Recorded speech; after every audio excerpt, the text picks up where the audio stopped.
بسم اللہ الرحمن الرحیم۔ حضرت ابو بکر صدیق اور حضرت عمر فاروق رضی اللہ تعالی عنہ کی شخصیات پر جو اعتراض لگایا جاتا ہے کہ یہ لوگ خلافت کے لالچی تھے اور حضرت علی رضی اللہ تعالی عنہ کی موجودگی کے باوجود انہوں نے خلافت پر قبضہ قائم کیا اور باریاں لگا لیں، اس الزام کی حقیقت کیا ہے اور تاریخ اس نازک پہلو پر ایسے کیا واقعات رونما ہوئے جن کی بنا پر خلافت کے اس امر میں عام مسلمانوں کے درمیان شک و شبہات نے جنم لیا۔ محترم ناظرین، سب سے پہلے تو یہ بات ذہن نشین رکھنی چاہیے کہ بحیثیت مسلمان ہمارا ایمان ہے کہ تمام صحابہ کرام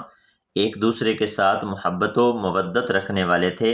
اور خاص طور پر نبی صلی اللہ علیہ وآلہ وسلم کی اہل بیت کے ساتھ عقیدت اور محبت کا یہ عالم تھا کہ سیدنا ابو بکر صدیق رضی اللہ تعالی عنہ فرمایا کرتے تھے کہ جس نے اللہ تعالیٰ کو اور اللہ کے رسول کے ساتھ اپنے رشتے کو مضبوط کرنا ہے، اس کو چاہیے کہ نبی صلی اللہ علیہ وآلہ وسلم کی اہل بیت کے ساتھ اپنے تعلق کو مضبوط کر لے۔ چنانچہ صحابہ کرام خاص طور پر خلفائے راشدین پر یہ الزام لگانا کہ انہوں نے حضرت علی اور سیدہ فاطمہ رضی اللہ تعالی عنہا کو دکھ اور تکلیف پہنچانے کی کوشش کی ہے، تو یہ سراسر الزام تراشی اور بے بنیاد الزامات ہیں۔ آج کی ویڈیو میں ہم مختلف روایات اور احادیث کی روشنی میں ثابت کرنے کی کوشش کریں گے۔ اس سارے پس منظر کو جاننے کے لیے ہمیں ان حالات اور ان واقعات پر گہرا غور کرنے کی ضرورت ہے، پھر حقیقت حال ہمارے اوپر ظاہر ہوگی۔ ثقیفہ بنی سعدہ کی حقیقت کیا ہے؟ یہاں سے ہی ساری غلط فہمیوں نے جنم لیا۔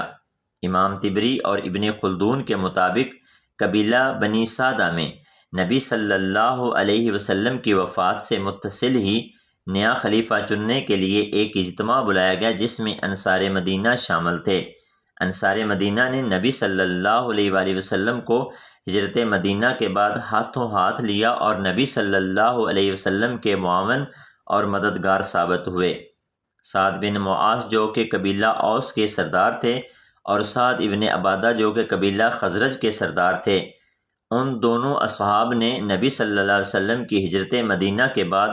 نبی اکرم کو سر آنکھوں پر بٹھایا۔ روایات کے مطابق 1200 اصحاب صفہ کا کھانا حضرت سعد بن عبادہ کے گھر سے جایا کرتا تھا، اور ان لوگوں نے مہاجرین کو اپنا بھائی بنایا اور اسلام کے لیے اپنا مال اور جانیں پیش کی۔ سعد بن معاذ رضی اللہ تعالی عنہ غزوہ خندق میں شہید ہوئے، اور سعد ابن عبادہ بھی ایک جید صحابی تھے۔ چنانچہ اسی کی وجہ سے وہ نبی صلی اللہ علیہ وسلم کے بعد خلافت کا خود کو حقدار سمجھتے تھے، جو کہ اپنے طور پر وہ صحیح قیاس کرتے تھے، کیونکہ نبی صلی اللہ علیہ وسلم کے مدینہ منورہ میں ہاتھ مضبوط کرنے والے انصار ہی تھے، اس لیے وہ خود کو اہل تصور کرتے تھے۔ مگر جب اس اجتماع میں سیدنا ابو بکر صدیق اور عمر فاروق اور ابن جراح شامل ہوئے تو حضرت عمر فاروق رضی اللہ تعالی عنہ فرماتے ہیں کہ میں نے ایک تقریر تیار کر رکھی تھی کہ میں انصار کو قائل کر سکوں کہ اس خلافت کے لیے زیادہ حقدار قریش ہیں، کیونکہ وہ حضور کا قبیلہ ہے۔ سیدنا عمر فاروق فرماتے ہیں کہ مجھے سیدنا ابو بکر صدیق نے چپ رہنے کا اشارہ کیا اور خود مجھ سے بھی بہتر انداز میں انصار کو قائل کیا اور اس میں کامیابی بھی حاصل کی، اور میرا اور عبید اللہ ابن جراح کا ہاتھ کھڑا کیا اور کہا کہ ان دونوں میں سے کسی ایک کو خلیفہ چن لو، تو میں نے آگے بڑھ کر کہا کہ نہیں، بلکہ مجھ سے بھی زیادہ خلافت کے حقدار آپ ہیں، اور میں نے سیدنا ابو بکر کے ہاتھ پر بیعت لی، اور میری دیکھا دیکھی باقی لوگوں نے بھی ابو بکر صدیق رضی اللہ تعالی عنہ کی بیعت کر لی۔ یوں ابو بکر صدیق کو خلیفۃ الرسول کا لقب ملا، اور آپ نے ترویج اسلام کی غرض سے باقاعدہ عسکری مہمات کا بھی آغاز کیا۔ اب یہاں سے ایک نئی بحث کا آغاز ہوتا ہے کہ اس اجتماع میں جہاں پر خلیفہ اول کو چنا گیا، اس میں حضرت علی رضی اللہ تعالی عنہ کو مدعو کیوں نہ کیا گیا اور ان کو شامل مشورہ کیوں نہ کیا گیا؟ کیا یہی وجہ ہے کہ حضرت علی رضی اللہ تعالی عنہ نے ابو بکر رضی اللہ تعالی عنہ کی 6 ماہ تک بیعت نہ کی؟ امام طبری اور امام غزالی کے مطابق سیدہ فاطمہ الزہرا رضی اللہ تعالی عنہا اپنے بابا نبی صلی اللہ علیہ وسلم کے وصال با کمال کے بعد پریشان رہتی تھی اور کمزور ہو گئی تھی۔ جس کی وجہ سے حضرت علی رضی اللہ تعالی عنہ نے عام مسلمانوں کے ساتھ ملنا جلنا بند کر دیا تھا اور اپنی زوجہ کی عیادت اور ان کی تیمارداری میں مصروف رہتے تھے۔ چنانچہ جب 6 ماہ کے بعد سیدہ فاطمہ الزہرا کا انتقال ہو گیا تو حضرت علی رضی اللہ تعالی عنہ نے خلیفہ اول حضرت ابوبکر صدیق کو پیغام بھیجا اور اپنے گھر پہ بلوایا۔ جب سیدنا ابوبکر صدیق رضی اللہ تعالی عنہ کو یہ پیغام ملا کہ مولا علی رضی اللہ تعالی عنہ نے ان کو اپنے گھر پر دعوت دی ہے تو حضرت عمر فاروق رضی اللہ تعالی عنہ نے سیدنا ابوبکر صدیق کو منع کیا کہ آپ اکیلے حضرت علی رضی اللہ تعالی عنہ کے پاس نہ جائیں۔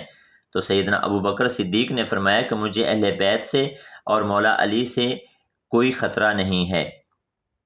چنانچہ آپ اکیلے ہی حضرت علی رضی اللہ تعالی عنہ کے پاس تشریف لے گئے، اور یہاں پر یہ بات بھی یاد رکھنے والی ہے کہ حضرت علی نے بھی سیدنا ابوبکر صدیق کو اکیلے آنے کی گزارش کی، کیونکہ وہ جانتے تھے کہ حضرت عمر فاروق رضی اللہ تعالی عنہ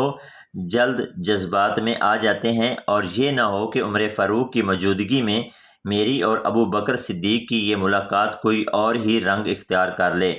چنانچہ جب سیدنا ابوبکر صدیق رضی اللہ تعالی عنہ مولا علی رضی اللہ تعالی عنہ کے پاس تشریف لے گئے تو حضرت علی رضی اللہ تعالی عنہ نے سیدنا ابوبکر صدیق سے فرمایا کہ اہل بیت ہونے کی حیثیت سے ہمارا یہ حق نہیں تھا کہ ہمیں بھی خلیفہ کے چناؤ میں شامل مشورہ کیا جاتا۔ باخدا ہمیں اس میں کوئی حسد یا بغض نہیں، جو اللہ تعالیٰ نے آپ کو مرتبہ یا حیثیت دی ہے، لیکن ہمیں اس مشورے میں شامل کیا جانا چاہیے تھا۔ یہ سن کر حضرت ابوبکر صدیق رضی اللہ تعالی عنہ کی آنکھیں اشک بار ہو گئی اور آپ زارو قطار رونے لگے، اور آپ نے سیدنا علی رضی اللہ تعالی عنہ سے اس بارے میں معذرت کی۔ تو مولا کائنات حضرت علی رضی اللہ تعالی عنہ نے کہا کہ میں آج ظہر کی نماز کے بعد مسجد نبوی میں آپ کے ہاتھ پر بیعت کروں گا۔ چنانچہ حضرت علی مسجد میں تشریف لائے تو سیدنا ابوبکر صدیق نے ممبر رسول پر کھڑے ہو کر مولا علی کے فضائل بیان کیے، اور سیدنا علی رضی اللہ تعالی عنہ نے سیدنا ابوبکر صدیق کے فضائل بیان کیے اور پورے مجمع کے سامنے ان کی بیعت کی، اور پورے 6 ماہ کے بعد حضرت علی رضی اللہ تعالی عنہ سے ابوبکر صدیق رضی اللہ تعالی عنہ کے ہاتھ پر بیعت کی۔ تاریخ گواہ ہے کہ اس کے بعد ہر معاملے میں سیدنا علی رضی اللہ تعالی عنہ نے حضرت ابوبکر صدیق رضی اللہ تعالی عنہ کا ساتھ دیا، اور بھی ان دونوں اصحاب کے درمیان رنجش یا کوئی بغض و عناد دیکھنے میں نہ آیا۔ یہاں پر اہل اعتراض سے یہ سوال ہے کہ اگر مولا علی رضی اللہ تعالی عنہ کے ساتھ ظلم و زیادتی ہوئی تھی تو انہوں نے بعد میں اس کے خلاف کوئی احتجاج کیوں نہ کیا؟ کیا مولا علی رضی اللہ تعالی عنہ کے ساتھ صحابہ کرام نہ کھڑے ہوتے؟ اگر مولا علی کے ساتھ زیادتی کی گئی ہوتی اور ان کا حق غصب کیا گیا ہوتا اور ان کی زوجہ کے ساتھ ظلم و زیادتی کی گئی ہوتی تو کیا مولا علی خاموش رہتے؟ یہ اہل اعتراض اگر خود کو سیدنا ابوبکر صدیق رضی اللہ تعالی عنہ کی جگہ پر کھڑے کر کے دیکھیں کہ اگر آپ کو نبی صلی اللہ علیہ وسلم نے کلمہ پڑھایا تو کیا آپ اس نبی جس کا کلمہ پڑھتے ہیں اس کے اہل بیت کے ساتھ ایسا سلوک کر سکتے تھے؟ نہیں، بلکہ یہ سراسر جھوٹ اور الزام ہے جو کہ خلفائے راشدین اور نبی صلی اللہ علیہ وسلم کے جانثار صحابہ پر لگایا جاتا ہے۔ یہاں سیدنا ابوبکر صدیق رضی اللہ تعالی عنہ کو غاصب اور ظالم کہنے والے ہوش کے ناخن لیں کہ حضرت علی رضی اللہ تعالی عنہ تو خود ان کو اپنے گھر پہ بلوا کر ان کی بیعت لے رہے ہیں، اور اہل اعتراض اور بغض صحابہ رکھنے والے سیدنا ابوبکر صدیق اور سیدنا عمر فاروق رضی اللہ تعالی عنہ کے سر پر یہ الزام تھوپ رہے ہیں کہ انہوں نے حضرت علی رضی اللہ تعالی عنہ کا حق سلب کیا، جبکہ حقیقت اس کے بالکل برعکس تھی، اور حضرت عمر فاروق اور ابوبکر صدیق خلافت کے لالچی ہوتے تو ان کے فوت ہو جانے کے بعد ان کی جائیداد اور ان کے اثاثے ہوتے، اور ان کے بچے ان کی اولاد اعلیٰ عہدوں پر فیض ہوتے، لیکن حضرت ابوبکر صدیق رضی اللہ تعالی عنہ نے، حضرت عمر فاروق رضی اللہ تعالی عنہ نے اپنی وفات کے وقت اپنے کسی بھی بیٹے کو یا کسی بھی اور رشتہ دار کو اسلامی سلطنت میں کسی بھی عہدے پر فیض نہیں کیا، بلکہ سیدنا عمر فاروق رضی اللہ تعالی عنہ نے اپنی وفات کے وقت نیا خلیفہ منتخب کرنے کے لیے جو 6 رکنی کمیٹی تشکیل دی تھی، اس میں آپ نے یہ واضح کیا کہ میرا بیٹا عبداللہ بن عمر اس کمیٹی کا حصہ ضرور ہوگا، لیکن اس کو خلیفہ نہ بنایا جائے۔ چنانچہ یہ دلیل ہے کہ یہ دونوں اصحاب خلفۂ راشدین خلافت کے لالچی نہ تھے، بلکہ ان دونوں کی خلافت مسلمانوں کے باہمی مشورے کے ساتھ عمل میں آئی۔ بحیثیت خلیفہ ابو بکر صدیق و عمر فاروق نہ تو بادشاہ تھے اور نہ آپ نے کبھی بادشاہت کا دعویٰ کیا۔ ان اصحاب کا انتخاب اور قیادت سراسر لیاقت و استعداد پر مبنی تھی۔ بالخصوص سنی علماء کے مطابق چاروں خلفۂ راشدین رسول اللہ صلی اللہ علیہ وسلم کے قریب ترین صحابہ کرام میں سے ایک تھے، قبل از تمام اسلام قبول کرنے والے تھے اور عشرہ مبشرہ میں بھی شامل تھے،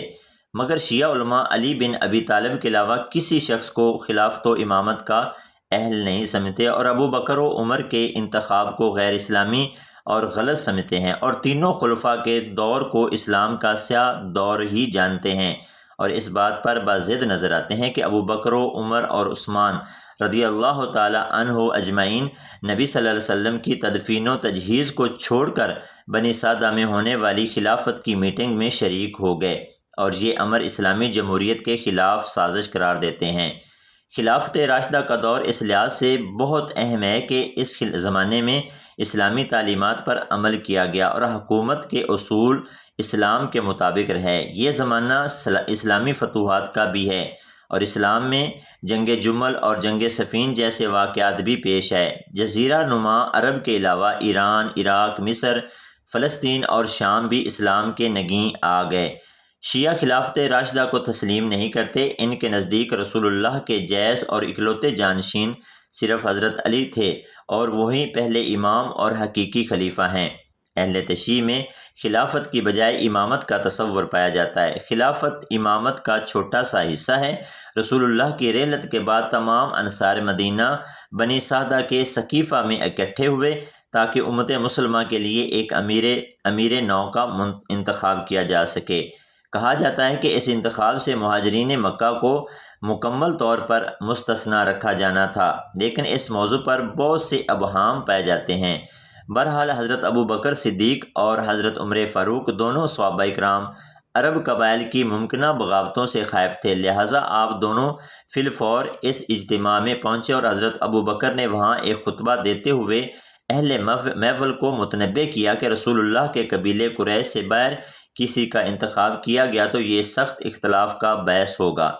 سیدنا ابو بکر صدیق رضی اللہ تعالی عنہ جانتے تھے کہ اگر اس اجتماع کے اندر خلیفہ وقت کا انتخاب نہ کیا گیا تو بعد میں حالات قابو سے باہر ہو جائیں گے، لہٰذا انہوں نے حالات کی نزاکت کو سمجھتے ہوئے وہیں پر سیدنا عمر فاروق پر ابو عبیدہ ابن جراح کا نام تجویز کیا، جبکہ بعد میں عمر فاروق رضی اللہ تعالی عنہ نے سیدنا ابو بکر صدیق رضی اللہ تعالی عنہ کے ہاتھ پر ہی بیعت کر کے خلیفہ نامزد کر دیا اور مسلمانوں کو ایک فتنہ عظیم سے بچایا۔ اس دور کی پہلی خصوصیت جمہوریت تھی۔ حضرت ابو بکر سے حضرت علی تک کی خلافت کے لیے نامزدگی میں جمہوری روح کار فرما تھی۔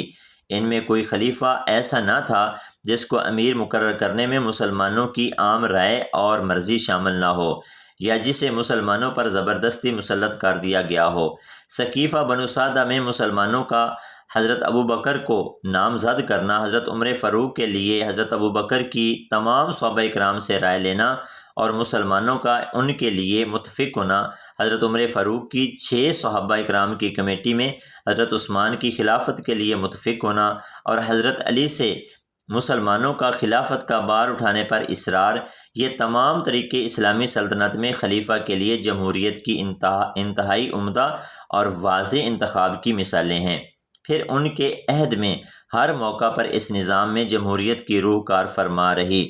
بلکہ سیدنا عمر فاروق رضی اللہ تعالی عنہ تو اہل بیت اطہار کے ساتھ اس قدر عقیدت اور محبت رکھتے تھے کہ انہوں نے حضرت علی رضی اللہ تعالی عنہ سے ان کی بیٹی کا رشتہ مانگا تاکہ ان کا اہل بیت کے ساتھ ایک تعلق اور رشتہ قائم ہو سکے، اور حضرت علی رضی اللہ تعالی عنہ بھی